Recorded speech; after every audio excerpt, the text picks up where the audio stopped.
So here we are in Deuteronomy chapter 29. Now, if you know your Bible, you know that Deuteronomy is the second giving of the law.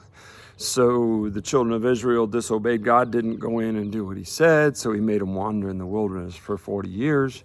Now they're on the threshold again, and they are about to enter the Holy Land, the Promised Land. And as they do, the reason we have the book of Deuteronomy, meaning the second giving of the law, is that now this generation had watched their parents and grandparents, great-grandparents, whoever they may have been, die in the wilderness because of their disobedience to God. So now in this context, Moses is sharing again what God requires, and it's a warning to the people to be obedient.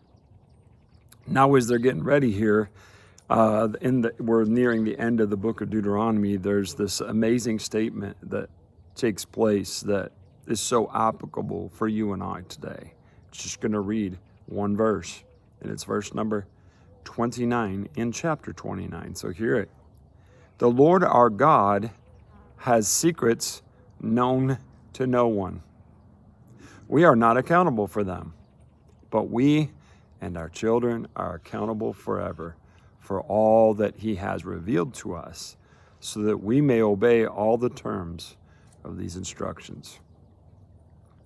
Pretty cool stuff.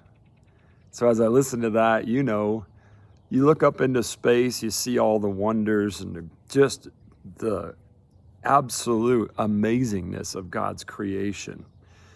We know as he spoke to Daniel and he spoke to John, who writing in the Revelation, that there were some things that God showed them that he said, nah, don't write these things.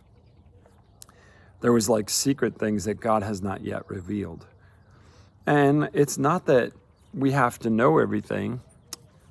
Church, we're accountable for what we know. So like if you're young in your faith, it's not like God expects you to know everything about your walk with him. He expects you to live in obedience to what he's revealed to you to this point. But there is the constant availability of God's revelation to us by spending time in his word. Therefore, we are going to be held accountable for what not only we know, but what we have access to know. It's available. We have to create the moments and the time to be able to be in there to understand and receive the instructions that God has for us in the life that we are called to live. So God has revealed things to us. There's things we don't know yet. We're going to know that when we get to heaven to be with him, and it's exciting. But let's just concentrate on what we know. It's one of the things that frustrates me about people that are concentrating on the end times. We don't know, and they're working at things they don't know, and they won't know until the end. So why not work and concentrate on the things we do know that are right in front of our face about our walk with Jesus Christ, sharing him with others, understanding that there is going to be a future that we're going to answer to him in. We know all that. Let's live accordingly, and let's be his church.